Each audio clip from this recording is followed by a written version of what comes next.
کہیں ٹریول پہ جاتے ہیں 1 مہینے کے لیے 15 دن کے لیے, تو آپ 15 دن 1 مہینے کے لیے جا کر وہاں گھر تو نہیں خریدتے نا, آپ کرائے کا گھر لے لیں گے, آپ ہوٹل میں رہ لیں گے, ٹھیک ہے نا, 1-2 بیگ ساتھ لے جائیں گے, پورا گھر اٹھا کے تو نہیں لے جائیں گے, کیوں, آپ کہیں گے واپس تو یہیں آنا ہے نا, اصل تو میرا گھر یہ ہے, میں تو ٹریولر کی حیثیت سے, بندہ کرائے کے گھر میں زیادہ خرچ نہیں کرتا, کہتا ہے گھر کرائے کا ہے, اتنا سارا اس کے اوپر لگا دوں گا, میرا تھوڑی ہے, میں نے تو چھوڑ کے چلے جانا ہے, کچھ عرصے کے لیے آیا ہوں.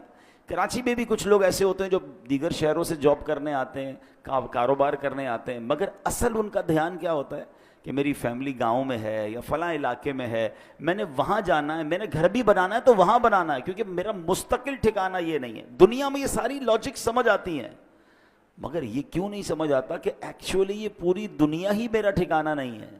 میں یہاں مسافر کی حیثیت سے ہوں, کوئی 50 سال کے لیے آیا ہے, کوئی 60 سال کے لیے آیا ہے, کوئی 70 سال کے بعد چلا جائے گا, ماں باپ کی دعا لگ گئی تو 80-100 سال اس کے بعد تو چلا ہی جائے گا نا.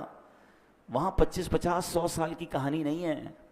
ذرا سمجھیے, حضرت آدم سے لے کر آج تک لوگ قبروں میں جا رہے ہیں, کہاں ہیں وہ بتائیے نا, کہاں ہیں, قبروں میں ہے نا, ہزاروں سال ہو گئے, ہزاروں سال سے قبر میں ہے کوئی بندہ, تو بتاؤ دنیا میں تو 60-70 سال رہا, قبر میں ہزاروں سال سے ہے, تو اس کا مطلب بڑا ٹھکانہ تو قبر تھا. گھر کی فکر زیادہ ہونی چاہیے تھی, قبر کی زیادہ ہونی چاہیے تھی. میں اور آپ مریں گے, وی ڈونٹ نو کہ کب تک قیامت آئے گی, بھائی پتہ نہیں 500 سال, 1000 سال, 2000 سال, میں نے قبر میں رہنا ہے. اور قبر ایک باکس کا نام نہیں ہے.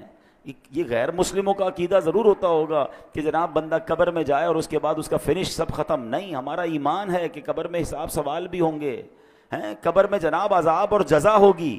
نبی پاک علیہ الصلوۃ والسلام نے واضح طور پر فرمایا, میرا ایمان, میں نے کلمہ پڑھا اپنے نبی علیہ السلام کا, ان کا فرمان میرے لیے آخری دلیل.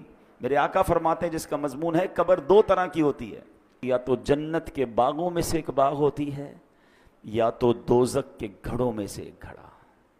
اب پلیز اس بات کو ریئلائز کیجئے, میں ادھر ہمیشہ نہیں رہوں گا, میرا پہلا ٹھکانہ قبر ہے. وہ تو اچھی بنے, 2 میں سے ایک ہی بنے گی نا, یا تو جنت کا باغ یا جہنم کا گھڑا. فیصلہ کیسے ہوگا؟